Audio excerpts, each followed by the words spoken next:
민주당이 말하는 국민 통합, 구체적으로 어떤 것인지 토론을 할 텐데 오늘 발표한 선대위 면면에 어느 정도 답이 담겨 있는 것 같기도 하고요. 또 반면에 얼마나 진정성 있는가라는 문제제기 바로 해주셨거든요. 일단 선대위의 입장도 들어보고 또 국민의힘 후보 중에선 고개만 오른쪽으로 살짝 돌린 것이다 라고 혹평하기도 합니다. 먼저 박성준 의원이 시작하시죠.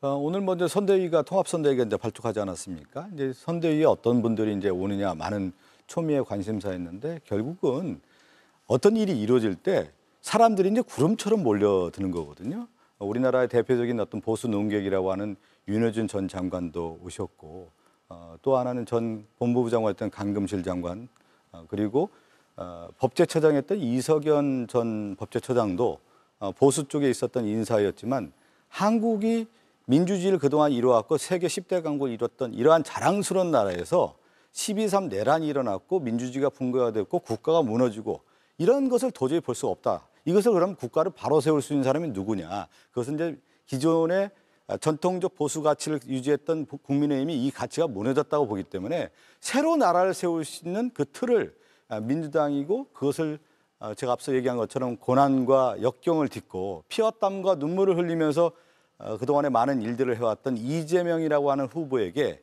이제 대한민국을 한번 맡겨보자. 일 잘할 수 있게 한번 맡겨보자라고 하는 것이 많은 분들에게 공감대를 형성했고 그것이 구름처럼 몰려드는 선대위가 됐고 그것이 통합선대위라고 하는 기치를 걸 수 있는 그런 큰 힘을 발휘할 수 있는 토대가 됐다고 봅니다. 예. 왜 진정성 있는지 의구심을 제기하셨나요? 국민통합은 모든 정치권의 화두죠. 이 정치라는 그 본래 역할이 통합을 우선 두고 있는 건데요.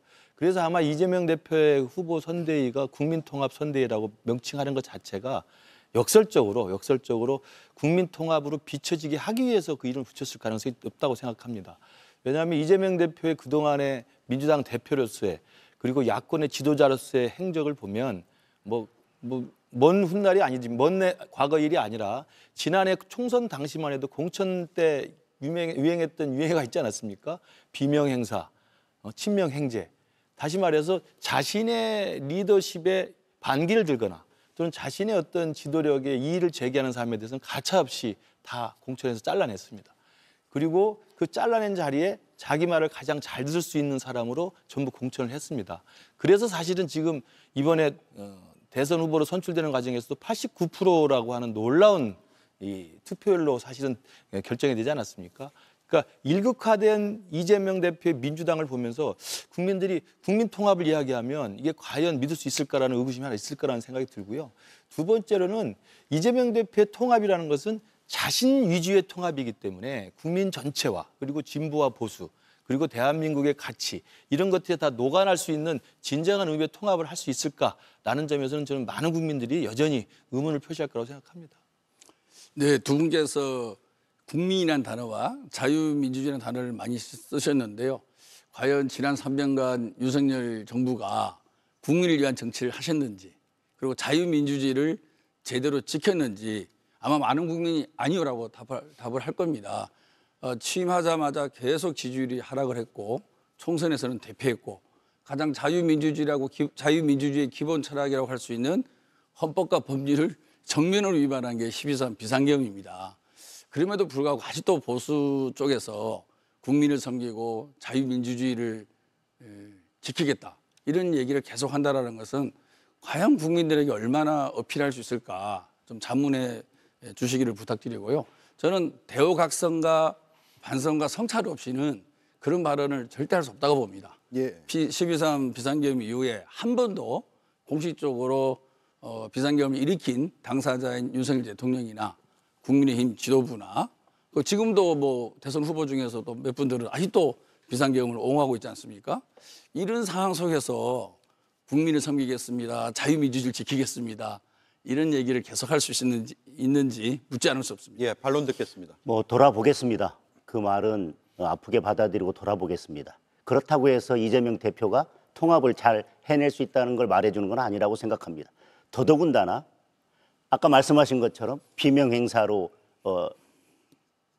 그 집약이 되고 또 본인이 대표가 된 이후부터 본인의 사법 리스크를 막기 위해서 모든 의회 권력을 사용했던 이재명 대표가 역설적으로 통합을 말한다고 하는 것이 국민들께서는 매우 아이러니할 것이고, 그렇기 때문에 가장 약한 부분을 보완하기 위해서 이 사람 저 사람 모아서 겉으로 통합을 이야기하고 있다고 생각을 합니다. 그런데 저는 통합이야말로 진정성이 있어야 된다고 생각하는데, 저는 이재명 대표의 삶 어디에서도 치열하게 살았는지는 모르겠지만 통합이라고 하는 것은 어떤 경우에도 저는 발견할 수가 없습니다. 발견되지 않습니다. 이제 그 통합 얘기하시면서 이제 비판을 하셨는데, 이제 정치적 검증이라는 게 있어요. 여의도에서 국회의원도 하고 당 대표도 하면서 수많은 눈들이 있죠. 언론도 있고 또 특히 당원들도 있고 국회의원 내부에서의 그것을 가늠자가 돼서 정책 시험대에 오르게 돼 있습니다. 정치 지도자는. 그러면 이 이재명 후보가 처음에 이제 정치에 입문을 해서 지난 대선에서 2022년에 저희들이 이제 경선을 했거든요. 그때는 51%를 얻었습니다. 근데 그 이후에 당대표 처음 도전했을 때는 77%를 얻었단 말이에요. 근데 연임하는 당대표에서는 85%를 얻었습니다. 잘 아듯이 당대표 선출할 때 당원들과 권리당원들뿐만 아니라 국민들의 어떤 여론조사까지 다 반영되는 부분들이 있기 때문에. 예. 근데 이번에 89.77%를 얻었어요. 이 얘기는 뭐냐면 정치라고 하는 것은 기본적인 영역이 뭐냐면 소수에서 다수로 가는 거거든요. 검증이 됐다, 이거는. 그러니까 당원들뿐만 아니라 온 국민이 바라볼 때 이제 검증된 후보가 누구냐라고 하는 부분에 있어서는 정책 시험대를 통과했다라고 하는 것이 이미 드러나는 것이고, 또 하나는 여기에서 어떤 의미냐면, 야, 이제 대한민국이 이렇게 무너졌는데 새로운 리더십을 보여줄 수 있는 사람이 누구냐. 지금 우리나라 많은 정치 지도자들이 있지만 이재명에게 이제 한번 맡겨봐야 되는 거 아니냐. 마음 놓고 해봐라. 그게 우리 당원들도 그렇고 국민 여론조사에서 89.77%가 나왔다고 봅니다.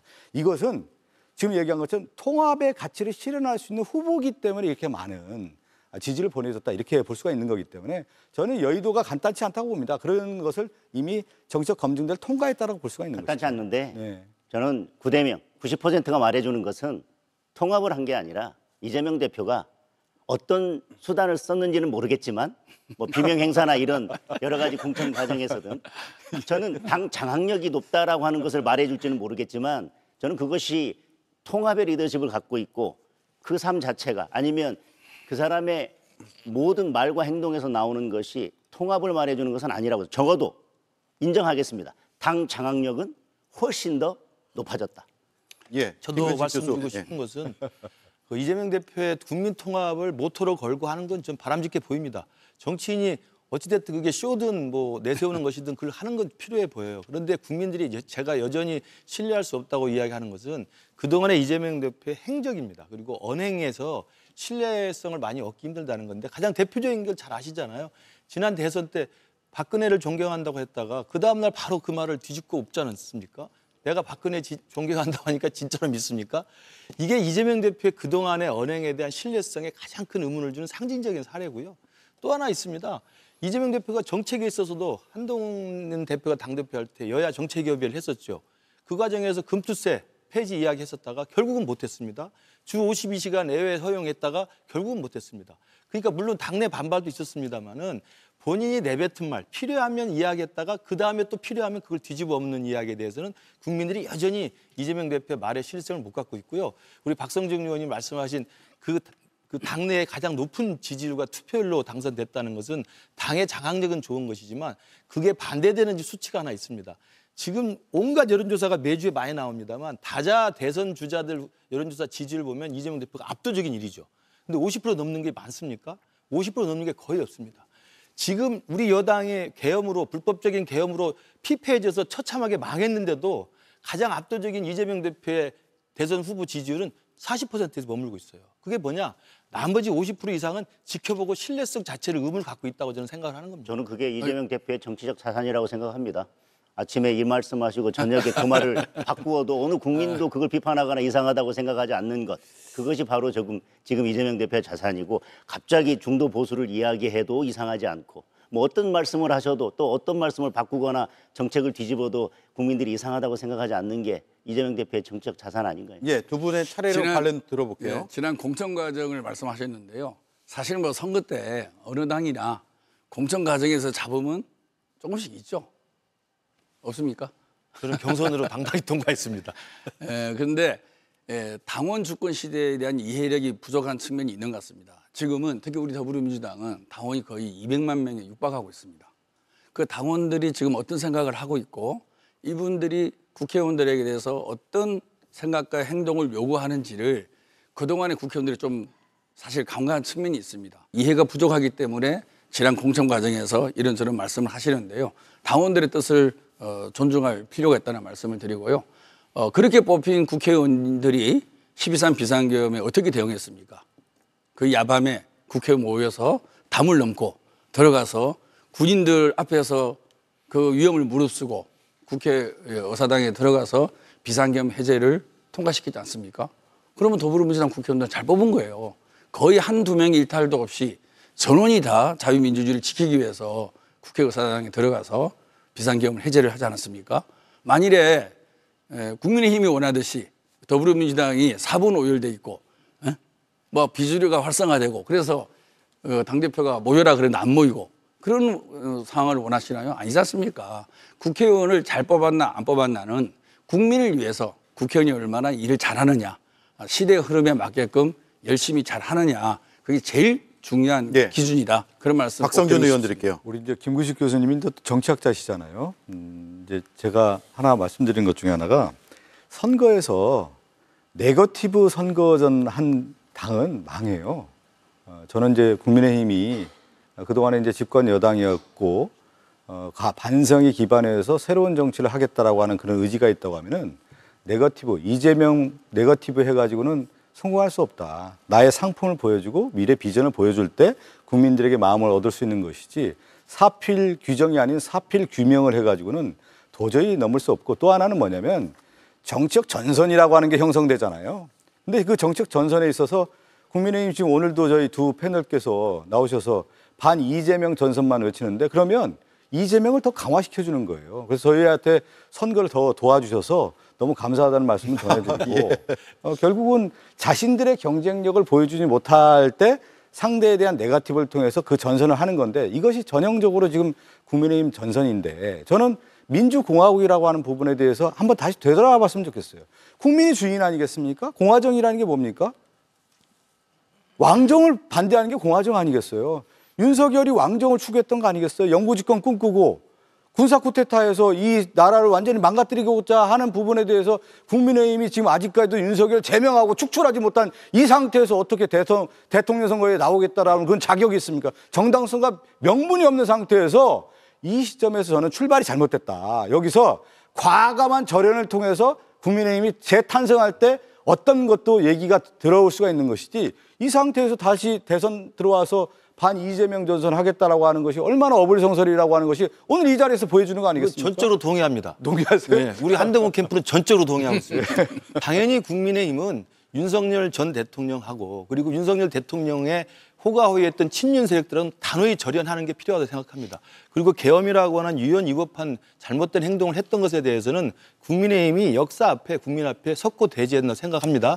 그건 우리 후보가 지금 선출되는 과정이니까 이러저러한 논란이 있기 때문에 조금만 지켜봐 주시면 저는 고맙겠다는 말씀을 오늘 드리고요. 제가 좀 말씀 드릴게요. 예. 그래서 두 분의 입장이 우리 다르신가요? 당에서 아니, 그 얘기 지금 하려고 박성준 의원이 말씀하신 그 부분에 대해서는 경선이 지난 이후에 그래서 선출이 된 다음에 공식 후보 입장에서 당의 공식 입장에서는 충분히 할 거라는 말씀 분명히 말씀드리고요. 그렇지만 이재명 대표가 이제 국민이 뽑으니까 무조건 된다. 가능성이 있다고 네거티브 하지 말자는 말씀 좋은데 우리도 반 이재명 반명 빅텐트 말하면서 좀 네거티브라는 성격이 있어서 좀 불안하긴 해요.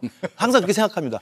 그러나 지금 이재명의 위세가 너무 크기 때문에 일단 이재명 후보를 막아야 되겠다는 모든 세력이 한꺼번에 모이자는 것들을 우선 깃발을 하나 들고요. 그다음에 본선에 들어가서 우리 당 후보가 이재명 후보가 공식적으로 결선을 치르게 되면 우리 당의 비전과 미래에 대해서 분명히 이야기를 할 겁니다. 그렇기 때문에 저는 그 부분도 좀 기다려 주십사는 말씀을 드리고 워낙 이재명 대표가 앞서가 있기 때문에 우리가 늦게 시작하지만 박 의원님 말씀하신 그 두 가지 점 포지티브한 우리의 정책 비전을 제시할 것이고 윤석열 대통령과 계엄 세력과는 절연할 것이라는 말씀 분명히 드립니다. 아니 그냥 지금 정책을 얘기하면 정책을 얘기할 텐데 주제 자체가 이재명 대표의 통합을 얘기하니까 지금 이재명 대표를 주제로 얘기하는 것뿐이고 저도 이번 선거에서 국민의힘이 반 이재명, 이재명은 안 됩니다라고 하는 것만 가지고 저희들 선거 절대 이기지 못한다는 걸 알고 있습니다. 그냥 오늘은 주제가 지금 통합에 이재명 대표 통합에 대해서 말하는 자리이기 때문에 그거에 대해서 비판을 하는 것이고요. 지금 여기서 우리는 지금 이재명 대표에서 얘기하지만 두 분은 기승전, 계엄, 내란, 계엄, 내란 이 말씀하고 계시지 않습니까? 결국은 저는 역시 민주당도 자꾸 계엄 내란 가지고 이번 선거를 끌고 가려고 한다면 그래서 비전을 제시하지 못한다면 역시 그것도 저는 선거에 있어서 좋은 전략은 아니라고 생각합니다. 예. 국민의힘이 반 이재명이 뭉치자라고 하는 주장의 근거로 드는 것 중에 하나가 입법권을 사실상 다 가지고 있는데 행정 권력까지 가지면 위험하다. 전횡을 휘둘러도 못 막는다. 이런 주장으로 이어지는 거거든요. 이게 그럴 우려가 있는 것인가 아니면 반대를 위한 프레임인가에 대한 토론으로 이어갔으면 좋겠는데 먼저 왜 그런 이야기들이 나오고 있는지부터 설명을 해 주시죠. 저는 이번 대선 구도는 이미 잡혀 있다고 생각합니다. 뭐 이재명, 내 반 이재명 그것은 구도가 잡혀 있기 때문에 저희가 자꾸 그 얘기를 할 필요도 없고 그래서 이재명은 안 된다, 이재명은 안 된다 굳이 그 얘기를 할 필요도 없다고 생각합니다. 왜?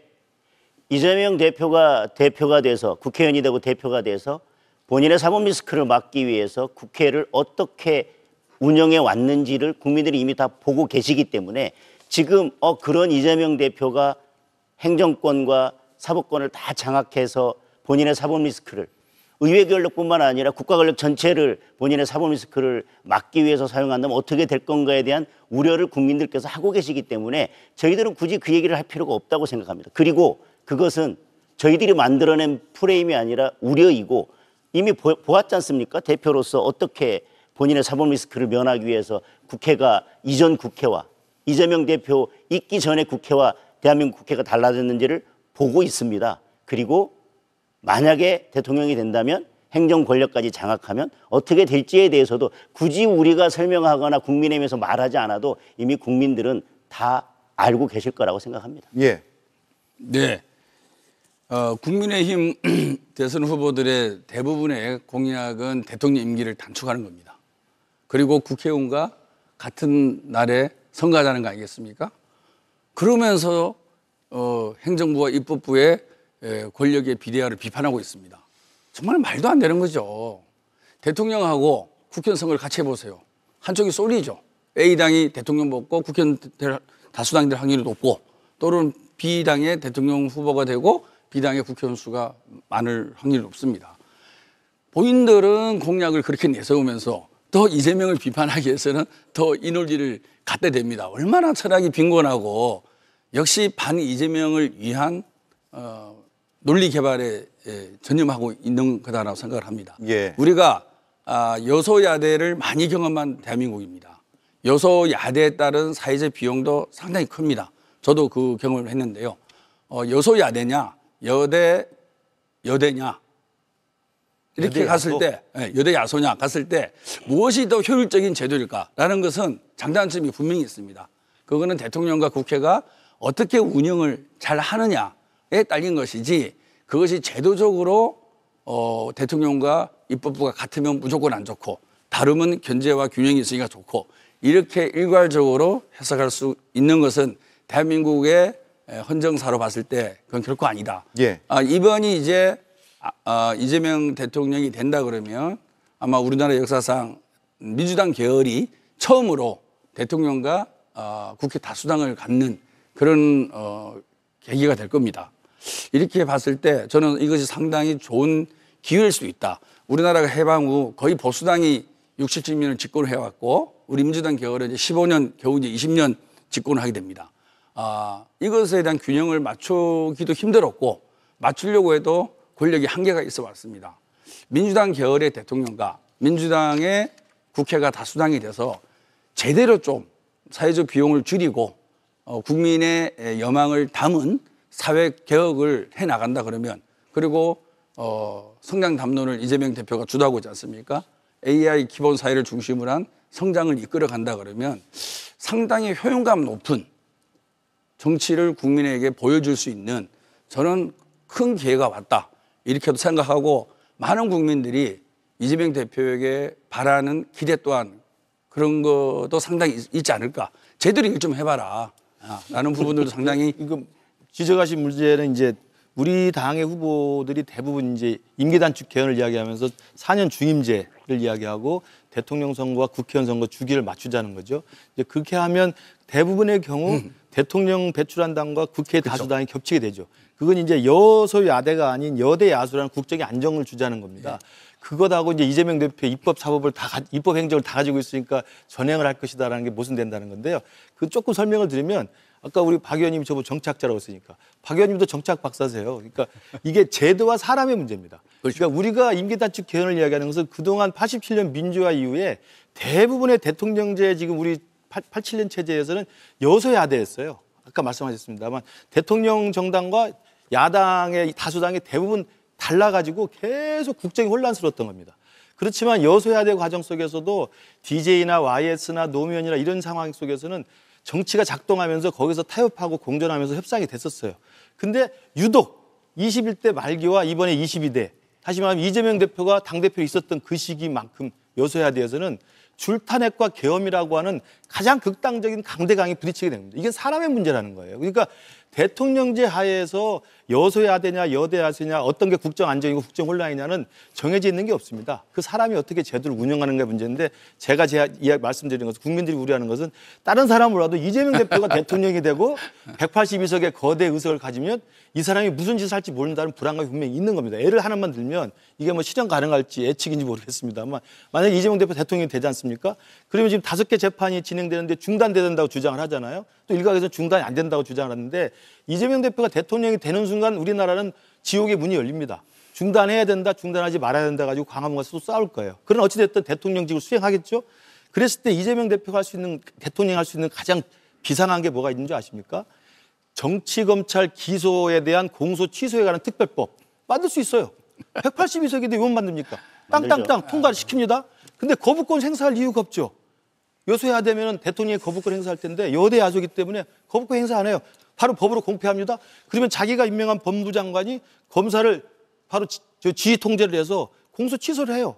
그러면 깨끗이 끝나는 겁니다. 이런 걸 충분히 할 수 있는 사람이라고 많은 사람들이 의심을 하고 있어요. 왜냐? 지금 이재명 대표가 야당 대표를 하고 다수당의 대표를 하면서 30번에 탄핵을 했잖아요. 그러니까 대통령제를 채택하고 있는 모든 민주주의 국가가 탄핵제도가 다 있어요. 왜냐하면 행정부 권력과 입법부 권력의 견제와 균형을 위해 탄핵제도를 만들어 왔는데 탄핵제도를 이런 식으로 남발하는 나라는 전 세계에 없습니다. 왜? 이재명이 한 거거든요. 그걸 국민들이 불안해하는 거예요. 예, 제가 뭐 말씀을 드릴 게 이제 우리 김근식 교수님이 말씀을 잘해주셨는데 한국 정치를 잘 이해를 못해서 그런 거예요. 우리나라에서 뭐 여소야대, 뭐 여대 야소 이런 얘기들을 많이 하는데 결국 이제 대통령제에서는 이제 두 가지 정당성이 있는 거 아니겠어요? 의회 권력과 행정 권력인 대통령을 따로 뽑는 부분이 있기 때문에 같으면 단점 정부라고 하는 거고 다르면 분점 정부라고 할 수가 있는 건데 이게 다 뭐 어떤 경우는 분점 정부이기 때문에 국가가 불안하고 단점 정부이기 때문에 국가가 안정자 이런 게 아니란 말이에요.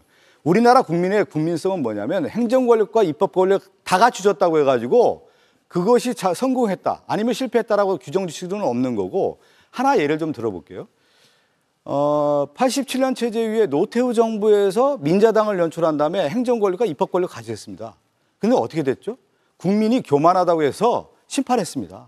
그리고 노무현 정부에서도 2004년도에 노무현 대통령이 됐고 국회 과반수를 얻었단 말이에요. 예. 그랬는데 어떻게 됐습니까? 그 이후에 국민들이 또 심판을 받아서 무너지지 않았습니까?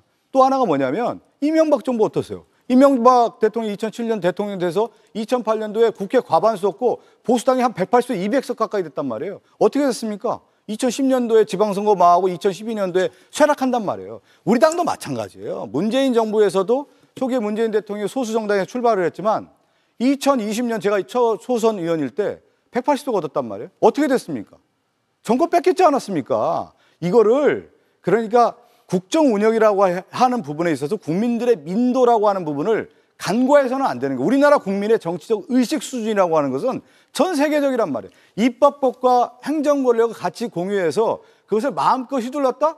이명박 다 날아가고 문재인 정권도 우리가 실패했던 정권 사례 아니겠습니까? 그리고 윤석열 정권이 왜 망했느냐? 결국 교만했기 때문에 망한 거예요. 자신의 행정 권력, 검찰 권력을 가지고 마구 수사가 압수수색하지 않았습니까? 오늘 어떻게 됐어요? 윤석열 아크로폴리스 압수수색 당했잖아요. 아크로비스타요. 네, 아크로비스타인가요? 예. 아크로비스타. 아크로비스타 압수수색 당했잖아요. 자신의 휘두른 칼에 의해서 다시 검찰이 자신의 집을 압수수색하는 그런 결과가 왜 나왔느냐? 권력을 마음껏 행사했기 때문에 그런 것들. 그것을 아까 뭐 의회 권력 얘기하시는데 윤석열 정권은 역대 있어서는 안 될 거부권을 의회를 아예 무시하고 야당의 후보, 야당의 지도자를 정적제거 주기 위한 일련의 과정들로서 윤석열의 통치가 이어졌단 말이에요. 이것을 심판했던 것이 지난 총선이었단 말입니다. 우리 교만하지 않겠다고 하니까 그 다행이고요. 얘기가 그러니까 뭐냐면 제 보시자는 얘기가 얘기예요. 국정 운영이라는 게 간단하지가 않다라는 거예요. 국민들의 민도라고 하는 것은 우리나라 민도가 간단치 않기 때문에 그래서 윤석열 정권도 이렇게 무너지는 거고 우리 정권이 만약에 인수한다고 했을 경우에 의회 권력과 행정 권력을 가졌을 때 국민에게 말씀드리는 거예요. 정말 살기 좋고 편안하고 경제적인 어떤 성장과 정치적으로 외연을 확대하고 통합의 정책을 했을 때 성공해서 국민들이 다시 권력에 대한 안정성을 추구해 주는 것이지 만약에 오만의 권력을 휘둘렀다? 저는 그렇게 우리 국민들이 그렇게 놔두지는 않는다. 여대 야소도 국민이 결정하는 것인데 그 권한을 남용하면 국민이 결국 심판할 것이다. 그게 역사적 사례를 예. 제가 지금 다 설명을 드리지 않았습니다. 이게 국정 운영이 간단치 않은데요. 예. 정치인 이재명도 그렇게 간단하지 않습니다. 그렇게 간단하고 민심에 민감하게 반응하고 전혀 권력을 남용하지 않을 것이라면 아무도 걱정하지 않을 텐데 어쨌든 대표로 있는 동안 이재명 대표가 어떻게 국회를 해왔는지 알고 있고요. 아까 말씀하셨지만 뭐 다수당 뭐 이렇게 말씀하셨는데 민주당 지금 계속 표결하지 않습니까? 뭐 타협 없지 않습니까? 마음에 안 들면 그냥 표결. 그런데 지금은 그래도 거부권이라도 있지만 이제 다 표결로 법안 다 통과시키고 마음대로 하는데 이제 거부권도 없어요. 네, 한 분씩만 더 드릴게요. 김병욱 의원 하시고 김근식 교수 드릴게요. 우리 박성준 의원님 말씀하셨지만 진짜 국민을 무서워해야 됩니다. 물론 우리가 탄핵을 많이 시도한 게 100% 잘했다는 얘기는 아니지만 윤석열 정부의 무도한 실정과 우리 더불어민주당의 입법권 남용이라고 표현했으니까 과연 무엇이 더 잘못했느냐. 그 심판을 총선에서 하지 않았습니까, 국민들이? 총선의 결과가 어땠습니까? 그거를 더 우리 국민의힘은 제대로 이해를 하고 정말 이게 대통령 권한을 엄청나게 잘못 썼구나. 헌법과 법률 위에 군림하려고 너무나 많은 일을 했고 국민의힘은 윤석열과 김건희를 비호하기 위해서 잘못된 어정활동을 했구나. 이렇게 평가를 해야 맞는 거죠. 그것을 반성을 하지 않고 또 뭐 이재명 탓하고 뭐 사법 리스크 얘기하고 그렇게 쭉 해와갖고 결국에는 국회 예산 시정연설할 때 대통령 불참하고 개원식 할 때 윤석열 대통령 불참하고 스스로의 망상에 빠져서 비상겸한 거 아니겠습니까? 저는 이해를 못하겠어요. 이런 얘기하는 것을. 남용이라는 기준은 뭐냐면 상대방 아니겠습니까? 대통령의 폭정에 우리는 저항을 한 거죠. 잘못한 것에 대해서 저항을 하는 것은 남용이 아니고 올바른 거죠. 잘하고 있을 때 남용을 하면 그거는 잘못한 거죠. 근데 윤석열 대통령이 얼마나 잘못했습니까? 그 잘못에 대해서 야당으로서 지적하고 항거하고 또 입법권을 행사하는 것은 어쩔 수 없는 거죠. 그 심판을 누가 하느냐? 국민이 하는 거고 그것은 총선을 통해서 결과가 드러난 거 아니겠습니까? 그러면 총선을 통해서 드러난 결과를 갖고 국정의 방향을 바꿨어야죠. 바꾸게끔 국민의힘은 모든 노력을 다해야 되는 거고. 근데 그런 게 전혀 없었지 않습니까? 그래놓고 지금 와서 더불어민주당 탓하고 뭐 줄탄핵 탓하고 예산 뭐 일방 통과 탓하고 그게 말이야 되는 겁니까? 저는 정말로 우리 이재명 대표가 영수회담하자고 9번이나 제안했습니다. 아시잖아요. 그렇게 술 좋아하시는데 한 번 야당 대표하고 술 안 먹었습니다. 우리가 먼저 먹자고 얘기한 거 아니겠어요? 총선 참패하고 딱 한 번 먹은 거 아니겠습니까? 알겠습니다. 그러면서 무슨 야당 탓하고 야당의 폭주를 얘기합니까? 말이 안 되죠. 제가 좀 말씀드릴게요. 대통령제가 딱 그런 거예요. 행정부의 수장인 대통령을 국민들이 직접 선출하니까 정당성이 있고 또 입법부의 국회의원들을 국민들이 직접 선출하니까 정당성이 있죠. 그래서 입법부 권력과 행정부 권력이 상호 견제와 균형을 하게 돼 있어요. 그래서 모든 대통령 국가가 대부분 입법부가 행정부를 견제하기 위해서 탄핵이라는 제도를 갖고 있는 겁니다. 그리고 행정부가 입법부의 독주를 막기 위해서 거부권이라는 걸 갖고 있는 거예요. 그래서 탄핵을 이재명 대표가 21대 후반부에 국회 들어와서 그리고 22대 전반부에 국회를 장악하면서 줄탄핵을 했다는 건 다 아시는 거 아닙니까? 제가 누차 말씀드리지만 모든 헌법에 탄핵이 있어도 그 탄핵을 그렇게 쓰는 나라는 대한민국 빼고는 선진국가 아무데 없다는 말씀 분명히 드리고 거부권은 아시잖아요. 수동적인 반응입니다. 거부권을 먼저 적극적으로 사용하진 않아요. 입법부가 마음대로 야 182석 내가 다 했는데 국민들이 선출한 거야. 이게 총선의 결과인데 너희들 어떨 거야. 표결을 밀어붙이면 거부권 행사할 수밖에 없는 거예요. 이게 수동적인 겁니다. 똑같은 겁니다. 저는 예. 윤 대통령이 잘못했다고 생각해요. 2021년 3월 달에 0.73%포인트 차이로 대통령이 됐다고 해서 모든 권력을 마음대로 행사할 수 있는 게 아니거든요. 정치라는 것은. 그러면 야당과 타협하고 자기의 비주류와 타협하고 자기 당내의 이견들을 존중하고 서로 존중하면서 타협하고 공존하는 게 정치인데 이 사람은 정치를 1도 모르는 상태에 들어와 있잖아요. 그러니까 대통령이라는 무소불위의 권력을 마음대로 쓴 거예요. 그러다 보니까 작년 총선 때 제가 그것 때문에 떨어졌습니다만 총선 때 대패하는 거 아닙니까? 참 정치가 실종돼서 참패를 했어요. 182석을 야당에 다 줬어요. 그렇다고 또 야당이 대통령이 0.73%포인트로 됐다고 해서 무소불위의 권력을 행사해서 국민이 심판한 거 아닙니까? 야당이 그 덕분에 작년에 182석을 먹었다고 그래서 그 이후에 30번의 줄탄핵을 하고 모든 사람을 다 직무정지시키고 국정을 마비시키는 것에 대해서 국민들이 또 분명히 분노하고 있는 거예요. 그러니까 똑같은 겁니다. 대통령의 권한을 남용하면 안 되듯이 입법부의 이재명 대표도 권한을 남용하면 안 된다는 것을 지금 분명히 말씀을 드리는 예, 거예요. 민주당의 입법권 남용이냐 아니냐라는 문제는 국민이 이번 대선을 통해서 심판을 하느냐 안 하느냐를 보면 판단할 수 있을 것 같고 그때까지는 각자의 입장에서 국민들에게 계속 설득하는 그런 주장들을 하실 걸로 보입니다. 이 정도로 하죠. 내일 이재명 후보의 선거법 재판 상고심 결과가 나오는데 전례 없이 속도가 빠르다라고 분석들을 합니다. 그 결과에 따라서 하나의 큰 변수가 사라질 수도 있고 하나의 큰 변수가 생길 수도 있다. 이건 뭐 어떻게 예측하느냐에 따라 다르겠죠. 일단 어떻게 전망하는지부터 들어보겠습니다. 김병욱 의원님. 네, 저는 토론에 나갈 때마다 얘기를 했는데요. 공직선거법이 낙선자에게 적용되는 경우는 극히 드물었다. 근데 왜 이재명한테만 이렇게 가혹하냐라는 문제제기를 먼저 합니다. 공직선거법의 원래 취지는 불법을 동원해서 당선되고 나서 판결을 통해서 무효가 되면 당선자가 참 판결을 받고 무효가 되는 거 아니에요? 그러면서 예방적 효과를 주는 거죠. 불법을 동원한 선거운동을 하지 마라. 이거 아니겠습니까? 낙선자는 이미 낙선을 통해서 정치적 심판을 받은 거예요. 그래서 낙선자에 대해서 공직선거법이라든지 기타 법을 적용해서 다시 한번 피선거권을 박탈하는 것은 정치적으로 해석하면 2번 죽이는 겁니다. 그래서 낙선자에 대해서 공직선거법이나 정치자금법을 적용하는 것은 아주 극히 드문데 유독 이재명 대표에 대해서만큼은 3년여 동안 수사를 하지 않았습니까? 원래 수사를 해서 기소가 늦으면 수사 내용이 부실한 거예요. 확실한 물증과 증언이 있으면 수사가 빠르고 빨리 기소를 하겠죠. 근데 이재명 대표는 거의 3년간 수사를 통해서 기소를 하고 1심에서 유죄, 2심에서 무죄가 나온 거 아니겠습니까? 저는 대법원이 빨리 선고한다는 것은 2심을 번복할 가능성보다 2심을 인용, 그러니까 항소 기각할 가능성이 훨씬 많은 거죠. 예. 상식적으로 봤을 때. 왜냐하면 그 2심을 번복하려고 그러면 더 많은 법리와 논의를 해야 되지 않겠습니까? 그런데 내일 대법원 최종 판결을 한다 그러면 2심을 그대로 적용해서 무죄로 예. 확정될 가능성이 상고 기각으로 무죄가 확정될 것이다. 그럴 그렇게 가능성이 전망하시네요. 현재로서는 예. 높아 보인다 이런 말씀을 네, 드리겠습니다. 판사 출신인 장동혁 의원께 드리죠. 우선 3년을 수사했다고 했는데요. 공직선거법은 공소시효가 6개월입니다. 3년이 간 거는 1심을 2년 넘게 하면서 3년이 간 거고요. 1심 재판이 잘못됐다고 생각이 되어지고 너무 오래 했습니다.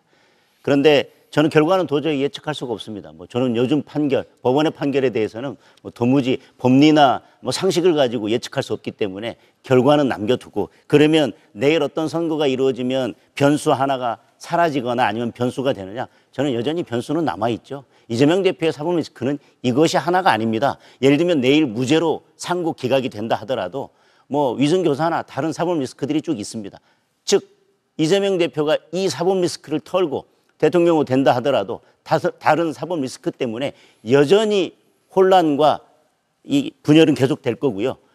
계속해서 이 부분에 대한 논란이 있으면서 아까 김근식 교수님께서 지적한 것처럼 이재명 대표는 그것을 면하기 위해서 어떤 권력을 이용해서 어떤 것을 할지 전혀 예측할 수가 없습니다. 그러니까 이것이 어떤 변수가 사라지는 것이 아니라 그냥 계속해서 불확실성과 혼동의 변수가 계속 생긴 상태로 만약에 대통령이 된다면 그 대통령의 임기가 계속되는 것이지 이걸로서 모든 게 끝나는 건 아니라고 봅니다. 대통령 당선 시에는 진행 중인 재판은 멈추냐 안 멈추냐 이게 이제 그런 학계에서 논쟁부터 시작해서 굉장히 의견들이 갈리고 있잖아요. 예. 내일 대법원에서 그 부분까지 정리할 가능성도 있지 않을까요? 공직선거법에서 현재 판례가 없기 때문에. 저는 공직선거법에서 쟁점도 아닌 그 부분에 대해서까지 법리적으로 판단해 주지는 않을 것이라고 보여집니다. 예.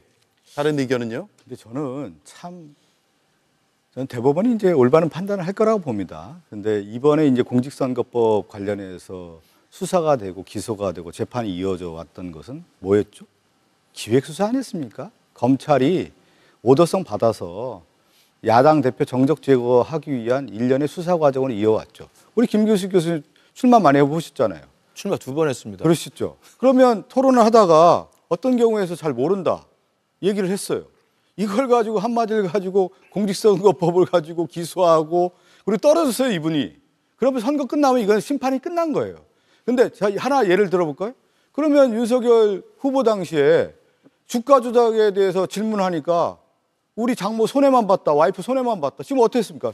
수억 원에 수십억의 이익을 받은 거 아니에요. 23억 원. 아니 예를 들어서 그러면 잘 모른다와의 그 죄를 묻는 거와 수십억 원의 이익을 얻은 거와 어떤 게 더 비중을 차지하게 되는 거예요. 검찰의 기획수사라는 게 다 드러난 거 아니겠습니까? 그리고 결국에는 이것이 모든 것이 윤석열에 의한 기획된 수사라고 하는 것이 만천하에 드러난 상태에서 이걸 어떻게 했습니까? 우리는 한번 또 각성을 해야 돼요. 우리가 정치라고 하는 것은 선의의 경쟁 아니겠습니까? 끝나고 나면 딱 털은 건데 이미 차기 유력한 대선 후보가 떠오를 수 있으니까 이 사람을 정적을 제거해 놓아야만 자신의 집권에 대한 안정화를 할 수 있다라고 하는 것을 검찰 동원해서 수사했던 거 아니겠습니까? 이걸 그러면 대법원에서 어떻게 판단하겠습니까? 저는 2심 판결 결과를 보니까 너무나 그 고법 판사들이 정확한 판단의 기준에 의해서 재판을 내렸고 그것이 무죄로 이어졌더군요. 그러면 대법원은 어떻게 하겠습니까? 정치적인 고려를 합니까? 법적인 고려를 할 수밖에 없는 거 아니겠어요? 그러면 이것은 당연히 상고 기각으로 이어질 수밖에 없다라고 하는 것을 저는 내일 결정하지 않을까 싶습니다. 상고 기각에서 무죄 확정이 되든지 아니면 이제 파기환송으로 2심에 다시 돌려보내는 거 둘 중에 하나 아니겠습니까? 파기 자판이라는 것은 저도 그런 자판기는 처음 들어봤습니다. 그러니까 우리 당 일각에서 정말 있지도 않은 희망회를 돌린 건데요. 그건 가능성이 전혀 없고요. 파기환송 아니면은 뭐 상고 기각해서 무죄 확정하는 건데 뭐 그 내일 대법원이 어떤 거 할지 지켜보면 될 것 같고요.